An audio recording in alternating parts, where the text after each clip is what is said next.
marcando o encerramento do nosso ciclo de estudos, tanto a atividade de estudo que acontece aos domingos, quanto a atividade de evangelização de crianças e jovens. Tudo foi encerrado, está sendo encerrado hoje para um breve recesso, sendo que as atividades voltam ao normal.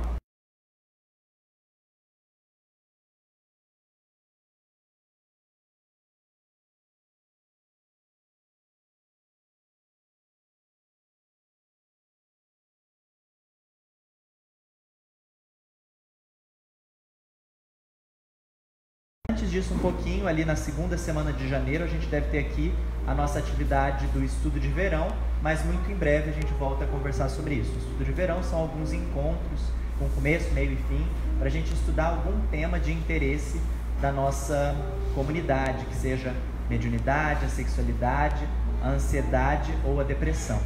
Mas, oportunamente, nós voltaremos a conversar sobre isso. Inclusive, na noite de hoje, celebrando esse nosso encerramento das atividades de evangelização, logo depois da exposição da noite, nós teremos uma breve apresentação das nossas crianças, mas a gente volta a falar sobre ela também oportunamente, daqui a pouquinho. Para a abertura da atividade de hoje, nós leremos uma mensagem da obra Vida Feliz, ditada pelo espírito Joana de Ângeles e psicografada por Divaldo Franco. A mensagem diz o seguinte: todos estamos fadados à felicidade, à perfeição. O caminho a percorrer é longo, às vezes assinalado pela urze ou entulhado pelos calhaus. Todavia, o roteiro é igual para todos, porque ninguém existe que seja considerado como exceção. Aqueles que encontram menos dificuldades fazem jus às circunstâncias em razão do seu comportamento em reencarnações passadas. Os mais atribulados, da mesma forma, procedem dos seus atos infelizes. Desse modo, ganha distância evolutiva passo a passo e alegra-te com o destino feliz que te aguarda e que alcançarás. Vamos orar? Amado Mestre Jesus, queridos espíritos amigos, com gratidão aqui nos reencontramos, Mestre, sedentos pelo esclarecimento, à luz da doutrina espírita. Fortalece-nos, Mestre querido, para que aproveitemos essa experiência de coração aberto, para que consigamos acolher cada um dos convites que receberemos na noite de hoje e colocar em prática, na nossa vivência cotidiana, o compromisso que trazemos em nossa consciência de nos tornarmos espíritas cristãos. Fortalece-nos, Mestre amigo, para que diante das atribulações do cotidiano, nos recordemos do Teu convite e nos façamos reconhecer por muito nos amarmos. Inspire com especial solicitude a nossa palestrante da noite de hoje, para que suas palavras sirvam como bálsamo ao nosso coração dolorido, recordando as Tuas palavras há 2000 anos atrás. Inspire ainda as demais atividades que acontecem nesse mesmo horário, da evangelização, inspirando o coração amigo das nossas evangelizadoras e evangelizadores, das nossas crianças e jovens, para que tenhamos uma noite de celebração em torno do Teu Evangelho. Esteja conosco, Mestre querido, e nos abençoe hoje e sempre. Nós teremos agora a exposição da nossa companheira Salustra, na sequência, a apresentação das nossas crianças. Para a palestra de hoje, a nossa Salustra vai falar sobre o tema Há 2000 anos, uma das monumentais obras de Francisco Cândido Xavier. Para a nossa viagem no tempo, então, nossa amiga querida Salustra. Boa noite a todos. É um convite muito grato ser trazida a essa casa para falar desse tema tão interessante. E aí, começarei já dando um testemunho, porque quando a gente é chamado para falar do Evangelho, sumariamente para falar de uma obra de Emmanuel, é impossível a gente passar pela obra sem se reexaminar. E aí, à medida que eu ia avançando nas páginas, foi começando a me dar um desespero, uma angústia, uma ansiedade. Falei, misericórdia, eu vou falar como da vida de Emmanuel. Olha a minha vida, olha a vida dele há 2000 anos atrás. Puxado. E aí, como que gratidão, cada página que eu ia avançando, eu já tinha lido esse livro na adolescência, mas vê como são as coisas, né? Não tinha a maturidade e a vivência que eu tenho hoje, né? Dos meus 22, não, quer dizer, 36. As coisas acontecem, a gente muda e graças a Deus, a maturidade nos convida a vermos as coisas de maneira diferente. E isso é muito bom. E aí eu comecei a ficar ansiosa. Falei, gente, quem sou eu para falar disso? Quem sou eu para falar disso? Aí vem melindre, aí vem aquele orgulho, aquela vaidade, aquela mistura de coisa. Enfim, convido a todos lerem um livro e virem aqui dar palestra também. Porque o maior ganho desse dia de hoje foi meu há 90 dias atrás, quando eu comecei a ler. Cada vivência em relação a uma obra espírita, a um chamado de Emmanuel, é particular, assim como a nossa progressão moral. Quando nós vamos fazer o Evangelho no lar, na nossa casa, aquilo que nós absorvemos da palavra do Cristo é nosso, é do nosso momento de vida, é do nosso caminhar, da nossa cultura, do nosso estado de espírito. Então, eu confesso hoje, de maneira bem simples, que o que será trazido é uma reflexão, uma vivência da Salustra em relação à obra. De maneira alguma eu pretendo esgotar os assuntos, que são muitos. Essa obra é lindíssima, tem várias peripécias, tem vários detalhes, tem muitíssimos significados. É uma obra que vale a pena não só a gente explorar depois num estudo, ou até mesmo numa leitura particular. Porque essas emoções todas que eu vivenciei pensando em trazer numa palestra, cada um de nós vai vivenciar num bocadinho particular. Aquilo que eu absorvi, talvez você não absorva, ou talvez você não absorva. Então, fica, já de primeiro momento, o convite para que cada um de nós possamos visitar a obra. Além da gente revisitar vocabulário belíssimo, palavras que a gente não vê mais hoje em dia, né? Precisei buscar dicionário, precisei ali, e pesado, tinha palavra que não tinha no Google Significados, né? Que não tem, vai que ter dicionário hoje, né? Tem Google Significado, não tinha mais. Fui caçar ali um nome de liteira, umas coisas antigas, só na Roma tinha. Nem hoje não tem mais em dicionário, mas a gente fui buscar história para ver, para enquadrar, para ver tudo o que acontecia, e é belíssimo. Fiz uma viagem, obrigada Tiago, obrigada Joana Dark, por me presentear com isso. E aí, quem tiver interesse, proponha-se da palestra, porque eles dão uns livros maravilhosos para a gente aqui testemunhar. Porque Evangelho não se fala, Evangelho a gente se vive.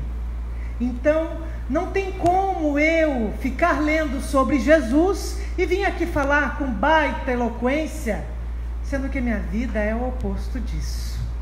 E aí a gente vai caminhando e vai se revisitando. Eu fui compreendendo o que é ser vigiar e orai, mais vigiar que orai está garantido, né? Agora o vigiar, meu irmão, esse que é o pesado. E aí estou eu com o Gabriel, meu filho de 9 anos, no trânsito. Nossos momentos mais juntos, porque cheguei em casa, ele vai para o videogame, eu vou fazer outra coisa, né? Então nosso momento mais íntimo é o trânsito. E tá ali, ele vem contar, mami, hoje o coleguinha da escola ficou falando, colocando defeito nos meus dentes, que é torto, não sei o quê. Eu falei, o quê? Aí quando a mãe, ela é cutucada, para defender o filho, a gente vira aquela leoa, vem o cérebro reptiliano e age, o cérebro primitivo, a gente vira aquelas mulheres primitivas, né, com a clava na mão, aquela coisa louca, cabeluda, peluda. Eu falei, o quê? Você vai falar o seguinte para aquele guri, você vai falar que ele tem bafo de onça, e você vai falar isso, você vai falar aquilo. E fiquei louca, quando eu vi, eu já estava ali, desci nas outras encarnações, estava lá num nível primitivíssimo. Aí ele falou assim, mami, eu não vou falar isso, eu não quero perder meu amigo, eu gostava mais de você quando você era espírita. Ele já entendeu o que é ser espírita, eu estou aprendendo. né? Aí, puxa, isso foi semana passada, pessoal. Então, para contextualizá-los, no sentido de que eu estou aqui trazendo a ideia da palavra, do Evangelho, da história, e que para cada um de nós vai marcar de uma maneira, porque quando você entra em contato com as letras, a vida é outra. De forma bem resumida e simplista, a história que aqui corre é a história de Emmanuel. Emmanuel é Publio Lentulus. Lentulus, porque o greco-latim fala paroxítona e oxítona. Então, ali uns nomes que eu fiquei muito tranquila de conviver, né? Flamínio Severus, Publio Lentulus, Calpurnia, Agripa. Eu sou salustra, né? É claro que vai ser até em casa, né? Então, para mim foi ótimo. Talvez para vocês vai ser um pouco estranho, mas vocês vão acostumar, né? Porque eu já estou ali naquele mês, já estou ali envolvida. A história de Emmanuel. Ele, Publio Lentulus, e é engraçado que logo no começo eu convido a todos que leem as obras de Chico Xavier e que tem ali o prefácio de Emmanuel. Eu aprendi isso com Haroldo Dutra Dias.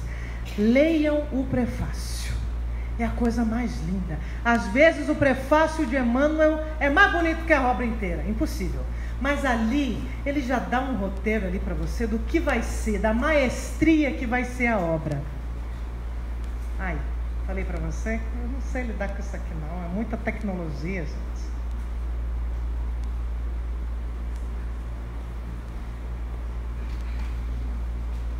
Emmanuel diz no roteiro da sua obra, ali no prefácio, ele diz que é uma confissão da vida dele como roteiro para todos.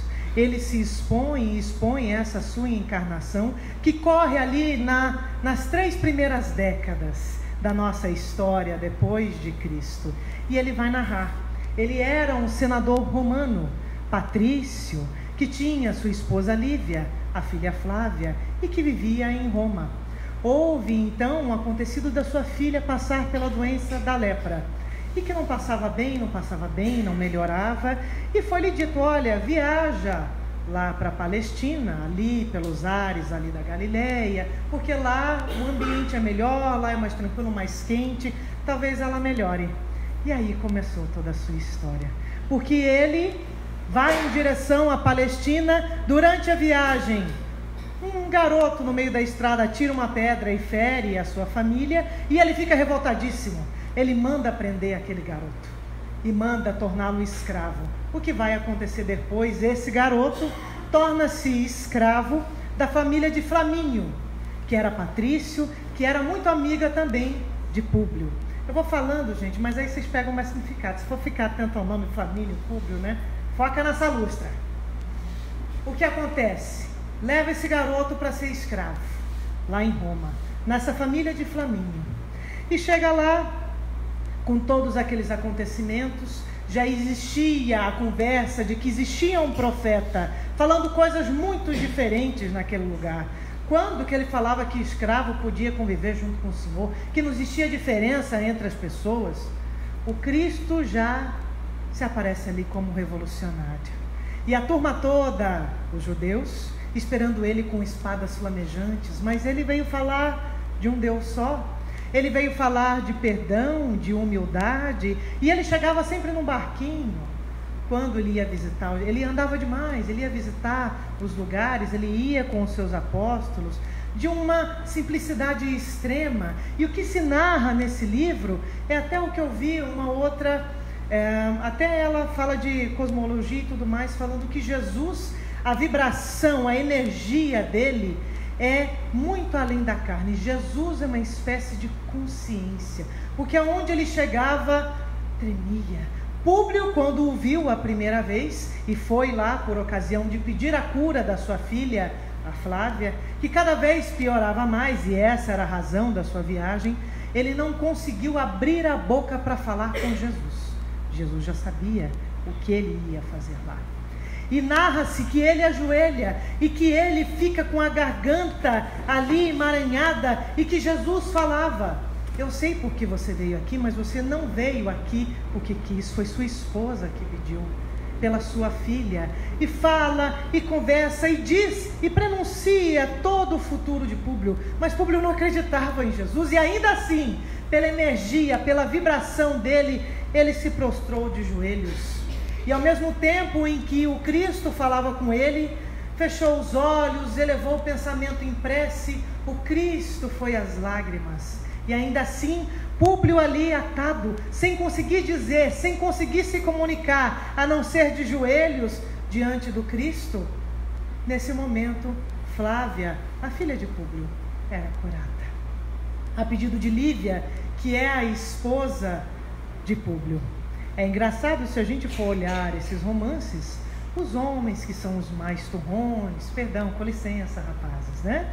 Que são os rapazes, são assim mais durões, são pessoas mais difíceis de lidar, a gente fala e não faz, né? Hoje em dia a gente até fica com medo de falar assim, não falei? Porque a gente avisa, né, o pessoal.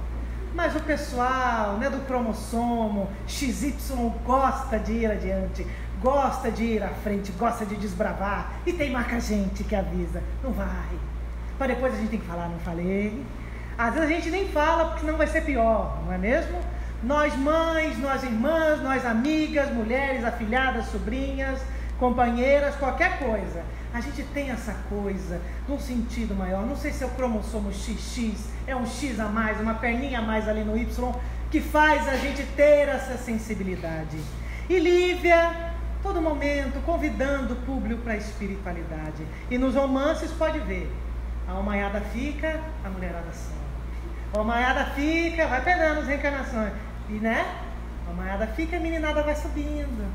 Porque a gente sabe ali, ouvir um pouquinho mais a intuição, a gente presta um pouco mais atenção aos chamados. E aí fica um chamado de Emmanuel, não é essa lustra, né? Senão vai parecer uma coisa partidária, corporativista, né? É Emmanuel falando. Presta atenção na mulher, né? Presta atenção no que ela está falando, tem uma mensagem ali. Então ele vai porque Lívia estava insistindo demais, porque ela era patrícia, e a turma que seguia Jesus era um pessoal simples, eram escravos, eram pessoas de classe baixa, e ela, com toda a sua roupa e a sua postura, o seu rosto, a sua fisiologia de patrícia, não poderia estar lá. E ela pediu, ou você deixa eu ir, ou então você vai. Ele foi. E foi nesse momento em que aconteceu a cura. E aí ele volta para casa, a menina restabelece a saúde. É incrível. E aí a gente para só para ver esses tópicos. Nesse romance a gente vê o sentido da confiança, que vem do latim confidere, ter fé com fé. Porque é algo que talvez tenha se esvaído nos tempos de hoje, em que a gente só acredita naquilo que a gente vê, naquilo que alguém gravou, naquilo que alguém fotografou e nos traz. Somos todos São Tomés da atualidade, não é mesmo? Para onde foi a nossa fé? Porque a gente agora só vive conectado com aquilo que muitas vezes não traz sentido à nossa existência. E nos desconectamos, curiosamente, daquilo que nos nutre a vida. Então, até num sermão de Padre Antônio Vieira, falando dos sermões, como é que os sermões, antigamente, tão poucos, arrebanhavam tantos, e hoje somos tantos cristãos, que nos dizemos cristãos, em diversas religiões, arrebanhamos tão poucos. Mas arrebanhar de coração, porque tem muitos, se for agora, ainda mais domingo, o que tem de igreja aí dando palestra é loucura. Missa, culto, tem muito. Mas os nossos corações estão onde? Padre Antônio Vieira, no século XVI, no sermão a 60ª, já falava disso.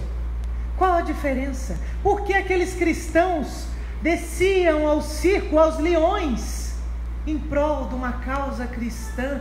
Porque tinham a fé viva em Jesus. E nós hoje não largamos o Netflix para fazer evangelho no lar. Qual a diferença entre nós lá e nós aqui? Qual é esse abismo que nós permitimos criar na nossa fé? E é alguém aqui chamando atenção? Não.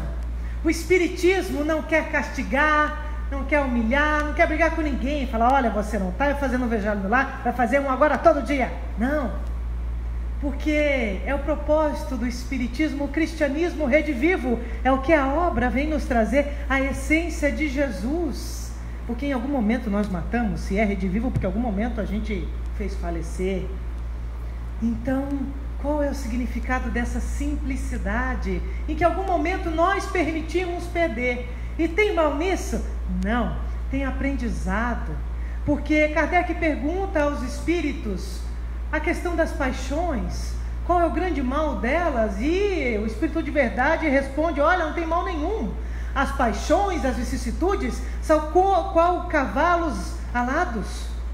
Se você coloca a rédea e leva ali, você educa o seu egoísmo, o seu orgulho, a sua vaidade, a sua preguiça, a sua luxúria. Opa, torna coisas lindas. Agora, se deixa solto esse cavalo, um cavalo árabe forte e robusto, ele sai arrebentando tudo. Como o Chico diz, é o comportamento da ansiedade, é um elefante caminhando no jardim, com flores bem pequenininhas. Então, está na singeleza, na simplicidade do Evangelho. É isso que eu abstraí da minha vivência com o livro. Talvez algum de nós vai ver outra coisa, mas na minha história de vida, foi isso que eu tenho perdido. No momento em que meu filho me chama a atenção no carro, porque eu estou xingando o coleguinha dele, ensinando a revidar. Eu gostava mais de você quando você era espírita. Ele já sabe o que é ser espírita, o que é ser cristão. E que bom que a gente convida as pessoas que a gente ama a aprender o Evangelho, porque são eles que nos lembram: opa, saiu da rota, volta para cá. As relações base de um lar, a essência da família. Há 2000 anos atrás, Públio desconfia que Lívia está o traindo e se separa afetivamente dela. Ele escreve isso na década de 40, em que o divórcio ainda era tabu, ainda hoje é. Ainda era um tabu mais forte, e Públio se separa afetivamente de Lívia, colocando ela tal qual escrava dentro de casa. E ali começou a sua derrocada. Pilatos, que era o César da época, dá em cima de Lívia. E aí aquelas confusões todas, as pessoas invejosas, criam uma situação para que Públio veja sua esposa Flávio, quando ela estava pedindo para Pilatos, pelo amor de Deus, não condenar Jesus Cristo. Fizeram toda a situação parecendo que ela estava de encontro amoroso com Pilatos, que dava em cima dela, na verdade, que se colocava para cima dela e ela fugia, porque ela tinha imenso respeito ao seu esposo. Mas o esposo, Públio, Emmanuel, ao invés de acreditar nela, ele acredita na conversa fiada. E aí começa a derrocada do seu lar. E várias coisas vão acontecendo. As relações base com a espiritualidade. De um momento, de um lado, vai vivendo Flávia, fragilizada, abandonada do convívio, do respeito do seu esposo, e também Públio.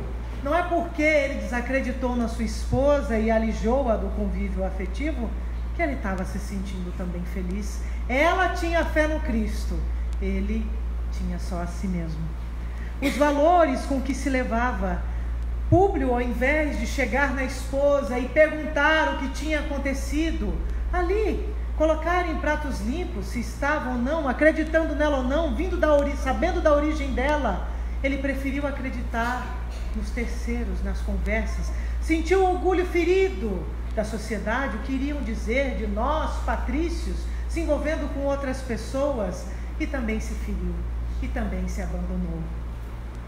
E aí nós vemos a figura do Jesus e a sua caminhada. Logo no começo, Emmanuel pergunta: que são 2 milênios no relógio da eternidade?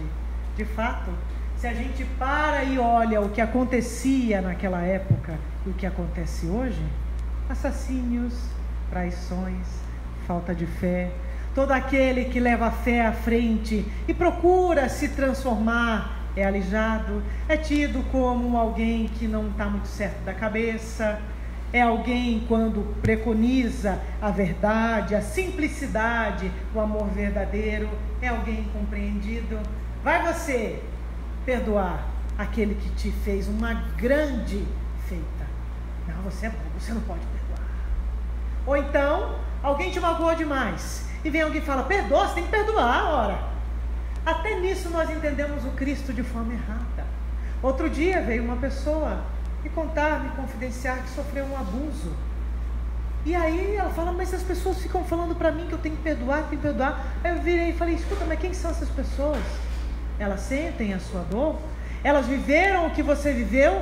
Ela não. Eu falei, pois então, o perdão é bom para você porque o perdão te livra da gastrite, o perdão te dá um sono tranquilo à noite, porque independentemente de você perdoar ou não, aquele que feriu as leis do Pai vai ter que agir de acordo com o que ele fez. Então não cabe a você vingar ou não. Não cabe a você querer fazer a justiça com as próprias mãos, ou se acabar, piorar o mal que ele já fez, você se martirizando com o desejo de mal ao outro. O perdão ele é bom por isso, entendeu? Mas se alguém fala, pá, você tem que perdoar, né? Você tem que ser cristã, não é por aí. Porque o perdão é algo mais profundo. E é isso que Emmanuel vai entender lá no fim do livro, 400 e poucas páginas, a gente lendo. No final do livro e no final da vida dele, quando ele tinha 80 anos.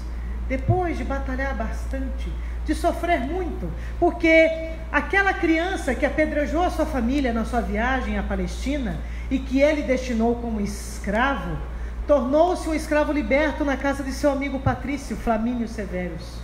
E o seu pai, que chamava André de Gioras, não aceitou de forma alguma o filho ser escravo. Foi pedir para Públio.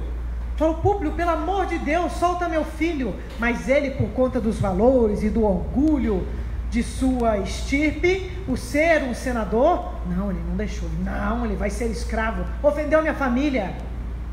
Quando ele vai refletir lá atrás, ele falou, poxa vida, se eu tivesse libertado esse guri, eu não estaria aqui onde eu estou hoje. Mas tudo bem. Esse garoto vira um escravo liberto na casa de Flamínio.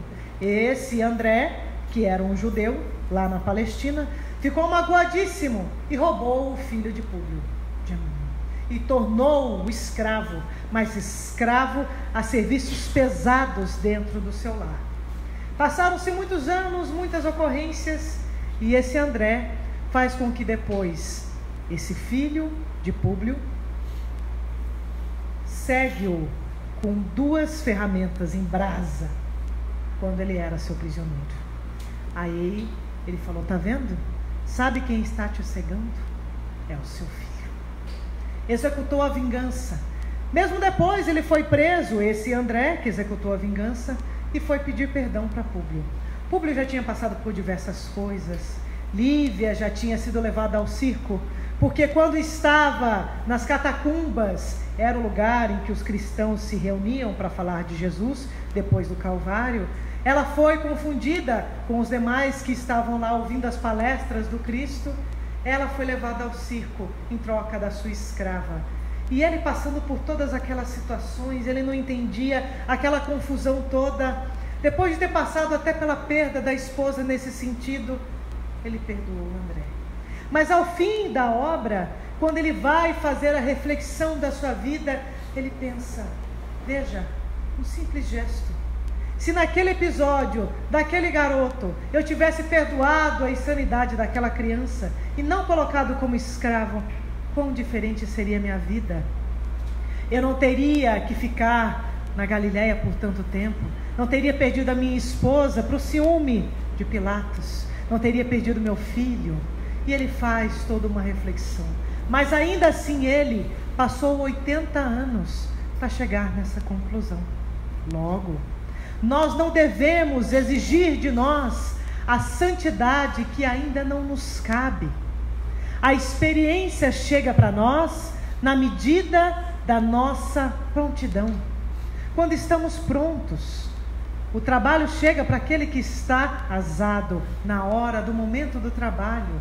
É esse um dos ensinamentos que eu também absorvi. Porque nós chegamos de encontro ao Evangelho, nós ficamos encantados. A gente quer ser aquela pessoa espiritualizada, etérea, maravilhosa, linda e pura, da noite para o dia. É um processo. Assim como hoje nós conseguimos nos conectar com os outros aos toques, Nossas almas não se evoluem dessa maneira. Não é ao simples toque. Nós podemos ser tocados, mas é um processo. A gente vai absorvendo da vida, a gente vai aprendendo como colocar rédeas nesses nossos cavalos árabes robustos, que são as nossas paixões. O grande ensinamento de Emmanuel, desse roteiro que ele se expõe da vida dele, é para entender que ainda assim é um processo. E curiosamente ele é avisado pelo Cristo. Antes mesmo dele ir para Galiléia, ele tem sonhos de que ele era possivelmente a reencarnação de seu bisavô, que era um ditador implacável, e ele sentia em si, ele via na estatueta a semelhança dele com o seu avô. Ele falava, mas tem algum sentido, não é possível eu estar aqui e parecer com ele, algumas coisas me tocam. Às vezes a gente quer que chegue uma psicografia, às vezes a gente quer que venha alguém mediunizado e fala, olha, você vai fazer tal coisa, essa é a sua missão. Não vai acontecer assim não. Não vai ser fácil assim, porque às vezes até tem alguém que chega e fala, está aqui uma carta psicografada para você, mas você lê e não acredita. Por quê? Não é o nosso momento ainda, não estamos com olhos de ver. Era o que acontecia com Emmanuel. Lívia chamava ele, o Cristo conversava com ele, ele não ouvia, ele não tinha ouvidos, não tinha olhos. Então não adianta a gente querer aparecer algo de repente às nossas vistas, mas Deus, que está na consciência de cada um de nós, e é o que o Espírito de Verdade responde a Kardec, que ele está em nossas consciências, aciona pessoas, situações, para nos avisar, para nos convidar. É lá que está Deus, é lá que estão os convites. Então não precisa ser numa carta psicografada, numa pessoa mediunizada, numa entidade, alguém aparecer para você. Não tem necessidade, como não tinha para ele. Ele teve a benesse do Cristo falar com ele, mas ele ainda assim não acreditou. A hora que ele terminou, levantou, enxugou a lágrima, ali na beira do Tiberíades, ele pegou e vazou para casa. E ainda assim falou, eu estou dando bola para esse profeta aí, esse louco, nazareno. Mas a filha dele estava curada. Veja, quantos de nós ainda somos assim? Estamos errados, estamos equivocados? Muitas vezes estamos, mas cabe a nós, queremos ouvir. E é engraçado que à medida que a gente se espiritualiza, a gente vê e ouve até no que aquilo que não é óbvio. Então, fica muito mais dentro de nós para fora do que vindo do externo. Essa é a viagem de Emmanuel, de Públio Lentulus. A vida é um jogo de circunstâncias que todo espírito deve entrosar para o bem, no mecanismo do seu destino. Várias circunstâncias. Eu andar com meu filho no carro e levar uma repreenda dele é uma circunstância. Levar uma fechada também no trânsito e você descer aos cumes da sua primitividade é uma circunstância. Uma relação afetiva, uma relação de trabalho, uma relação social, qualquer situação é uma circunstância que nos convida para nos entrosarmos no bem. O que nos parece nessa trajetória de Públio, de Emmanuel, é que ele desenvolveu olhos de ver à medida que ele foi vivendo as experiências. E curiosamente, quando ele se torna cego, por conta da vindita do seu grande inimigo, as coisas começam a clarear para ele. E aí às vezes alguém fala assim, nossa, mas no Espiritismo, né? Parece que os cristãos têm que viver sofrendo, têm que viver na dor, têm que viver ali de joelho no chão. Negativo. É para nós doloroso, triste, sofrível, enquanto a gente encarar esse nosso processo como algo doloroso, sofrível e difícil. É trabalhoso, não é fácil, não é rápido, mas é trabalhoso. E é isso que vai nos dar o sabor da conquista, o sabor da nossa vitória pessoal. Hoje ainda é difícil para mim, eu tenho ciúme das pessoas que eu gosto. O ciúme dói, né? Você faz uma coisa com um amigo, de repente você vê um amigo lá tomando sorvete com outro amigo e não te chamou.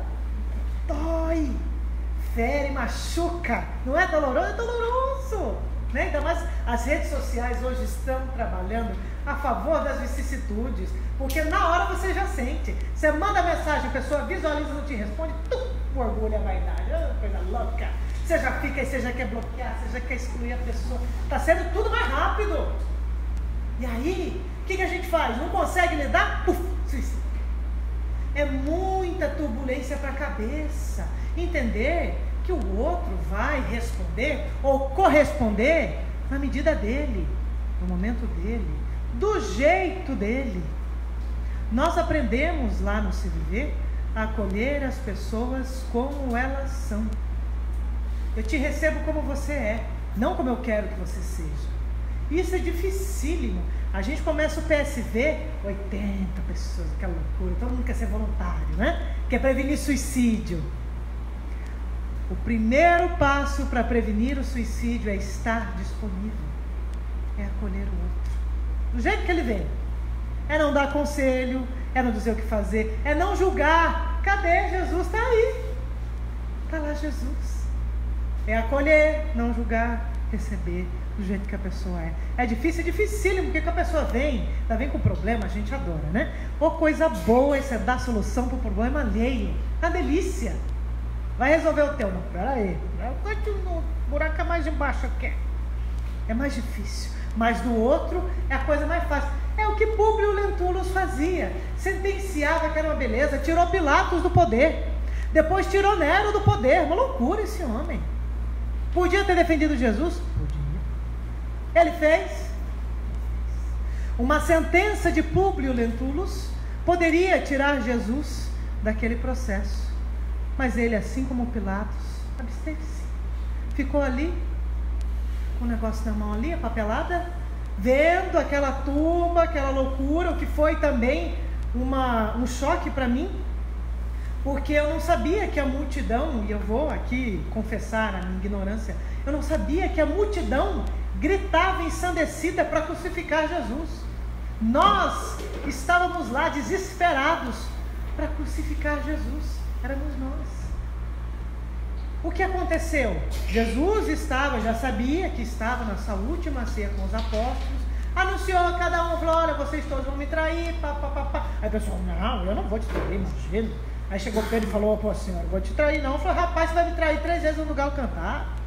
Para com isso, tá? Ali aquela coisa toda, Judas aí identificou ele, começou. Caifás determinou que era dos sacerdotes, do Sinédrio, porque o que o Cristo falava mexia no brilho da religião judaica. Ora, as pessoas têm que fazer aquela oblação, lavar a mão 3 vezes. Eu também descobri esses dias assistindo um filme no Netflix que se chama Morte, que é um judeu bem ortodoxo, uma história de uma família bem ortodoxa. Eles têm a casinha, a torneirinha, tem que lavar a mão 3 vezes antes de comer. Eu falei, Jesus, 2000 anos depois a turma ainda faz isso. E o que o Cristo queria dizer, olha, adianta nada você lavar sua mão aí e colocar coisa feia para fora. Era isso que o Cristo falava, mas isso mexia nas entranhas dos judeus, dos fariseus. Olha, você está mexendo na nossa tradição. É claro que mexe no meu brilho. A psicologia é isso, hoje identifica como projeção, né? Você vai mexer ali no meu brilho, na minha coisa. Falei alguma coisa de você, te machucou. Não gostei dessa menina, não. Palestra muito ruim. Pode ser que seja também, mas ali se cutucou alguma coisa, opa, fica alerta. Mexeu em algo seu, que está ali, aquela ferida, está borbulhante ali, precisando ali resolver. E aí o Cristo fazia isso, cutucou demais esse povo. E aí mandaram prender ele. O que essa turma também fez? Eles fizeram um movimento muito organizado. Eles, na época de Páscoa, Jerusalém estava cheia de gente para comemorar o fenômeno da Páscoa, o feriado da Páscoa, que é um feriado judaico. Então estava todo mundo ali alegre, que era para se divertir. Eles falaram, não, esse é o momento certo, nós vamos fechar ele aqui. Aí os sacerdotes se movimentaram o povo contra Jesus, que ele era revolucionário, que ele estava deturpando a ordem, isso e aquilo.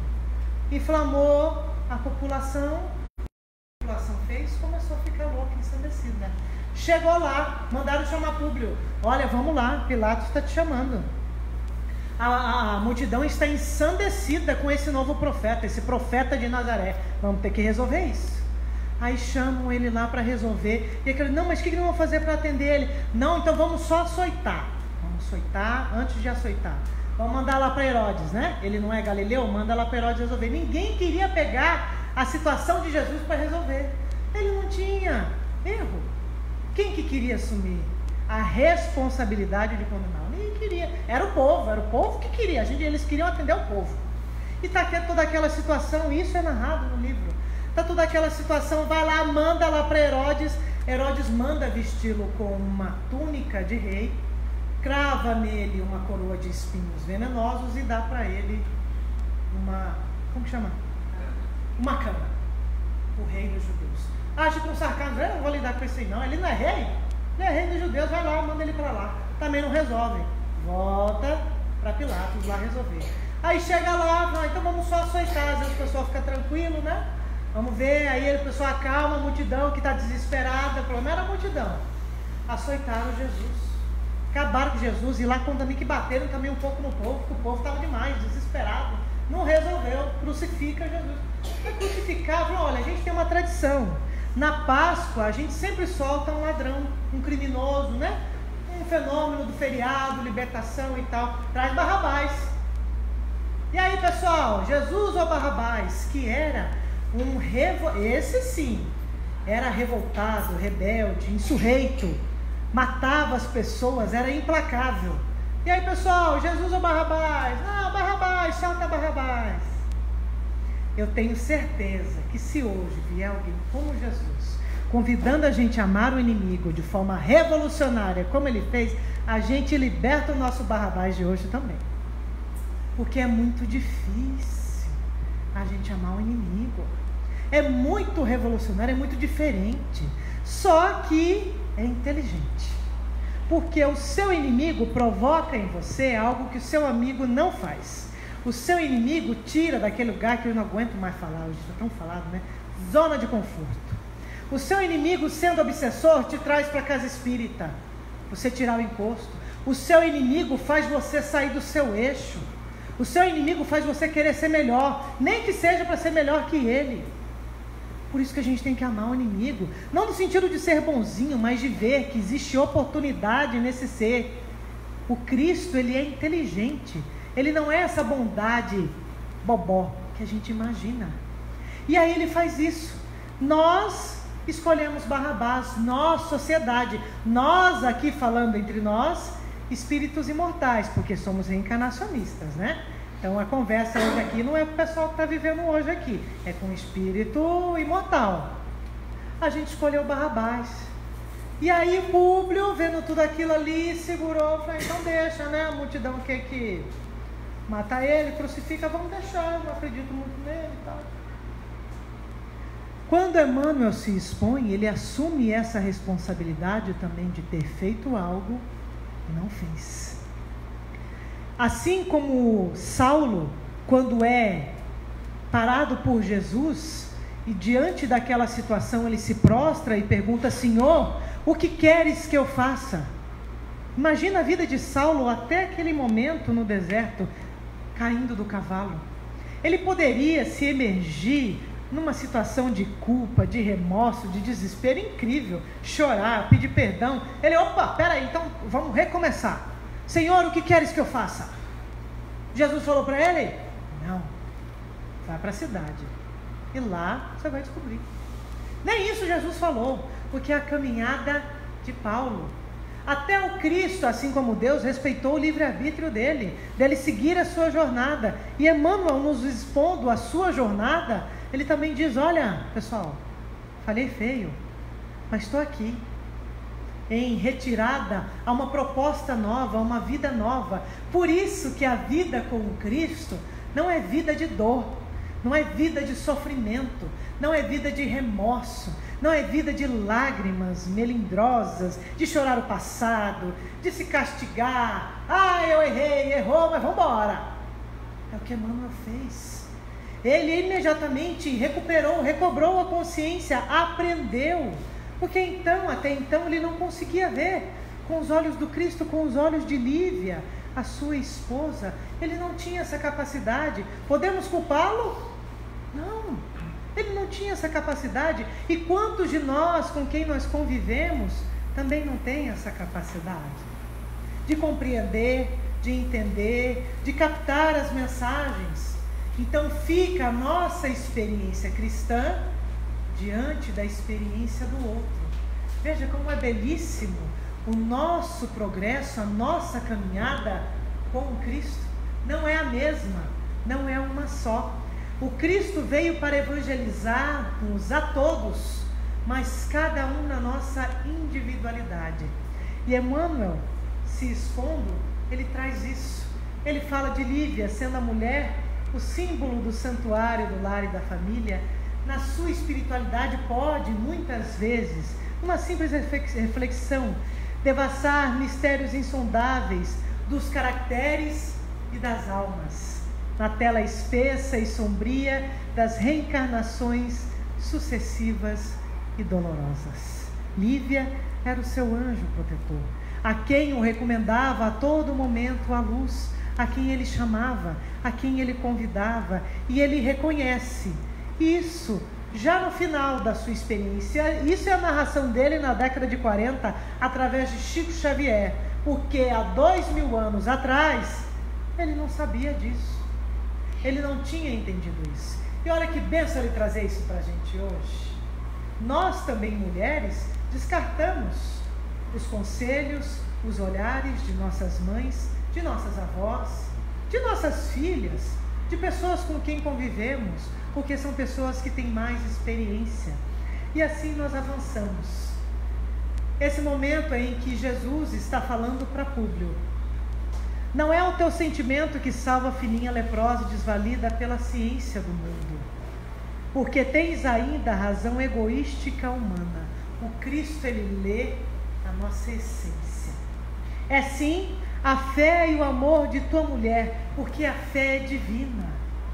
A fé é muito além de qualquer situação material, porque a fé, ela nos liberta, ela nos coloca em contato com a nossa essência, com a nossa espiritualidade. E ainda assim, a todos que o Cristo curava, ele dizia que era a fé da pessoa que curava, não era ele. Ele está dizendo lá que é a fé de Lívia que curava a menininha. Basta um raio só de suas energias poderosas para que se pulverizem todos os monumentos das vaidades da terra. Eita, nossa fé, hein? A gente fica tenso, a gente fica cambaleante com relação ao dia de amanhã. Coisas nos acontecem e que nós queremos desistir da própria vida, porque a gente não acredita. E fé, com fé, é saber. E saber não é simplesmente entender que vai acontecer do jeito que eu quero, no dia que eu quero e da maneira que eu quero. É ter fé, é saber que vai acontecer. Esse é o exercício da fé. E é difícil, é muito difícil, porque é você desenvolver um lado que não é palpável. É você ter ciência daquilo que muitas vezes os olhos não veem. É você ter aquela tranquilidade em si que transcende a sua realidade. É dificílimo e é algo que se constrói. É algo possível a cada um de nós. Nós chegamos nesse momento do nosso ano, do nosso calendário de praxe, a celebrar o Cristo, o seu nascimento. Mas quantos de nós estamos de alma tranquila a saber que a nossa caminhada com Ele é de janeiro a janeiro, como diz a música de Nando Reis? Quantos de nós temos a tranquilidade de saber que eu não tenho o dever de distribuir sacolão ou cesta básica agora, porque eu já distribuo caridade durante o ano todo? Quantos de nós? Qual é a reflexão que a gente pode fazer agora? E não precisam passar 80 anos, porque hoje a informação chega mais rápido, a chamada de atenção chega mais rápido. As coisas estão acontecendo por uma ordem maior, mais rápido. Estamos passando por um processo de transição planetário, e tudo está acontecendo mais rápido mesmo. quando a gente vai ler a lei de destruição no livro dos Espíritos, por que muitas vezes o nosso pai se usa disso? Para avançar o progresso. Vamos embora, gurizada, tá muito devagar. Vamos aqui, dá uma mexida aqui. Tá precisando. Existe uma previsão da Organização Mundial da Saúde que até 2025 haverá mais números de suicídios do que de outros tipos de mortes naturais, por exemplo. Porque para nós será impossível lidar com a dor moral, de ser quem nós somos, de estarmos onde nós estamos, porque nós estamos aqui hoje querendo estar em outro lugar. Eu estava assistindo um programa do Básico, na televisão, e ele contava que tinha um paciente que ele fez tudo para não suicidar. Ela falou que ela queria um mundo melhor, um mundo bonito, que ela já disse mundo, que ela queria feio, e falou, ó, fizemos tudo. Aí você tem um livre-arbítrio que acabou ela suicidando. O que ela vai encontrar lá? O mundo que ela queria não vai. Então, nós não podemos dizer também, porque é a caminhada dela. Cada um sabe o seu limite. Até nós, quando queremos nos suicidarmos, e suicídio não é só a gente tirar a vida de repente. Suicídio é a gente guardar mágoa todo dia, é a gente desejar mal ao outro todo dia, é a gente não cuidar do corpo todo dia. Não, é uma dedicação, é uma coisa que você faz. É que nem divorciar, é que nem se separar, é que nem você sair do emprego. É dedicação, é você trabalhar mal-humorado, é você desrespeitar o outro. Não é só isso não. É a gente deixar de se amar continuadamente. Por isso, quando eu comecei falando que a apresentação de hoje era uma visão minha, da experiência com o livro, também cada um de nós tem a sua experiência com o Evangelho. Essa pessoa que decidiu tirar sua vida assim de repente, tem a sua experiência. Ninguém de nós sabe o que vai acontecer além túmulo, porque o nosso Pai é extrema justiça e caridade, e nenhum de seus filhos escapa do seu amor. Então, até nós, deve ser muito lindo, até nós, quando nos equivocamos, e quando vemos o equívoco do outro, deveremos agir com caridade, porque isso também é caridade. A gente entender que nós falhamos porque ainda não sabemos acertar. Como Públio passou 80 anos, e no final de 80 anos que ele foi, e a história é belíssima porque ele desencarna por conta do vulcão Vesúvio, que foi histórico, que naquele ano resolveu eclodir e matou todo o pessoal daquela região ali da Itália, de Nápoles, da Pompeia. A vida dele terminou-se assim. Quantas pessoas faleceram antes desse homem? Mas ele tinha que viver toda essa trajetória, grande parte, mais de uma década cega materialmente, para chegar aos cumes do seu entendimento. Então quem somos nós para dizer se é só aquela experiência, julgar aquele ou aquele fim de vida é correto ou não, é certo ou não? O que cabe é a nós avaliar a nossa história. Mais uma vez, o propósito do Evangelho é nos convidar à nossa reflexão. Começamos agora dezembro, um mês que espiritualmente ele é mais leve, ele é mais belo, porque todos nós nos unimos ao redor da mensagem do Cristo. E fica esse convite, tem mais coisa aí, mas fica para nós a mensagem do Cristo, muito simples, nada de muito exagerado, porque foi o que ele veio fazer aqui. Não tem como eu falar hoje aqui para vocês de amar ao próximo como a mim mesmo e a Deus sobre todas as coisas, se eu não estiver praticando isso lá na minha casa todo dia, com o meu filho, porque a linguagem é muito mais corpo e agir do que palavra. Repetindo, evangelho não se fala, evangelho se vive. E isso fica para a gente se revisitar no nosso dia a dia, de que forma o evangelho está nos tocando. Reforço o convite para nós lermos o livro, para nós lermos o evangelho e fazer esse exame de consciência, esse exame da nossa história particular. Nós ficamos aqui hoje, encerramos, e as crianças da evangelização vão fazer uma apresentação.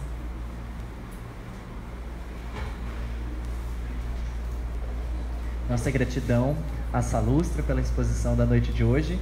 nós pedimos um pouquinho de paciência, porque as crianças, vocês sabem, têm o tempo próprio delas para funcionar, estão se dirigindo ao nosso espaço, onde farão uma apresentação muito singela de uma música que eles prepararam, mas que simboliza, assim, algo relacionado a isso que a Salustra colocou pra gente, a importância de Jesus próximo de nós. É um dos eixos norteadores da ação evangelizadora, meus amigos, apresentar Jesus a essas crianças, a esses jovenzinhos. Então, a gente tem trabalhamos desde o mês de outubro, que foi quando lançamos a atividade de evangelização em torno dessas questões, e agora, como uma culminância dessas breves reflexões, a gente tem a singela apresentação deles. Entraremos, depois disso, em recesso das atividades de evangelização, das atividades de estudo da casa, e lá para o mês de fevereiro volta a evangelização e volta a atividade de estudo. Antes disso, ali em meados de janeiro, a gente deve ter o nosso estudo de verão 2020, mas oportunamente nós divulgaremos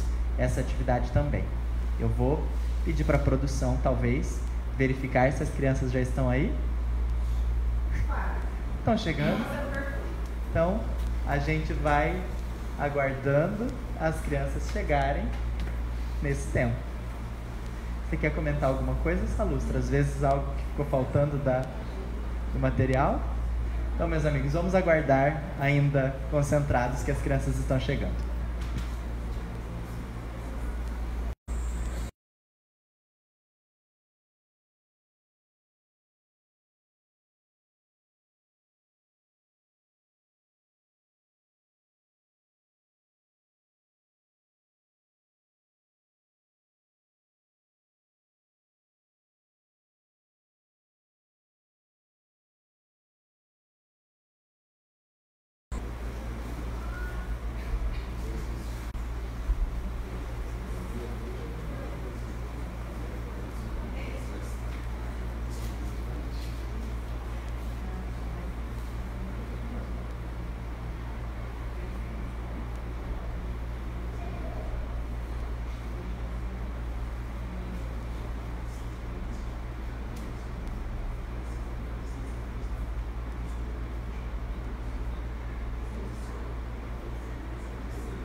Aproveitar o momento para mais alguns avisos gerais. Foi perguntado ali. Como a gente disse no início, as palestras elas não entram em recesso. A gente mantém agora no mês de dezembro e no mês de janeiro a atividade aos domingos no final da tarde, a palestra e o passe. Na semana que vem, a gente tem uma palestra com o tema A Concepção da Boa Nova, o surgimento ou o preparo para a vinda de Jesus à humanidade, que vai ser conduzida pela nossa amiga Marina Miller. E também inspirada na obra Boa Nova de Humberto de Campos, tá bem? Avisos gerais, crianças chegando.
tia Lívia e tia Jéssica, ó.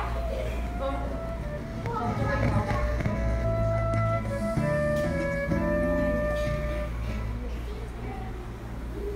É o outro, por favor.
Que eu faço bem quando ajudo alguém.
abraço a Jesus, e é nesse abraço que eu enxergo além.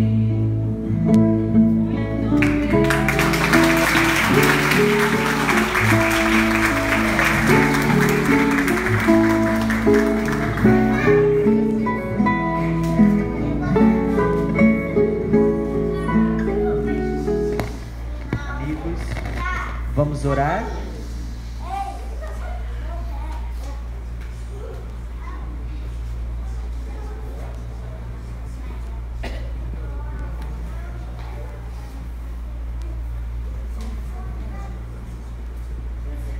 Então vamos fechar os olhinhos para que a gente possa ouvir o nosso coração bater, para que possamos nos sentir vivos, embalados pela brisa leve da misericórdia do nosso Pai, que é todo justiça, amor e bondade.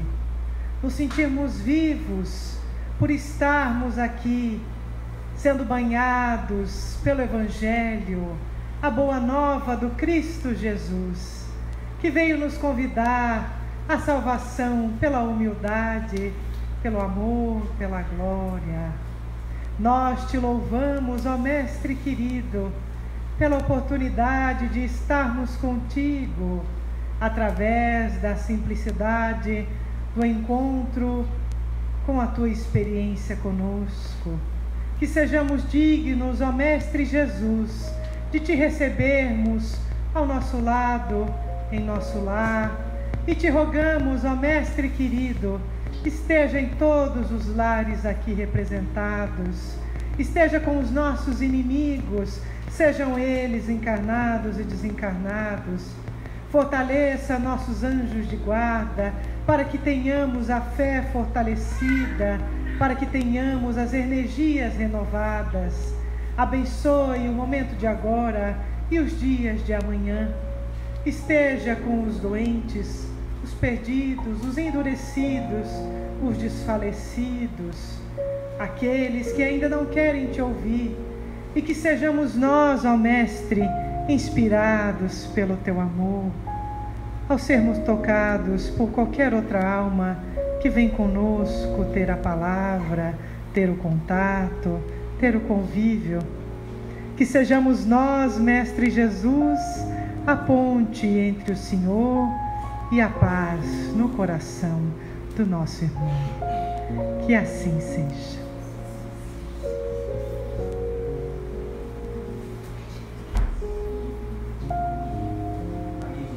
Nós teremos agora a atividade do passe para aqueles que quiserem. Lembrando que primeiro a gente atende as crianças e os pais podem buscá-los diretamente na salinha da evangelização.